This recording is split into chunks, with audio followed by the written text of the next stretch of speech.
Kulang ko itong kahit na.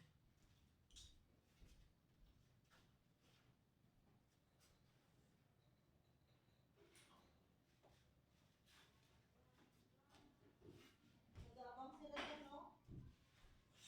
Ngayon nila pala yung ano, yung baboy. Hindi ka kumakain ng baboy yung puta. Tapos kumakit ang bigas. Kasali mong bigas ay 20. Kapit na.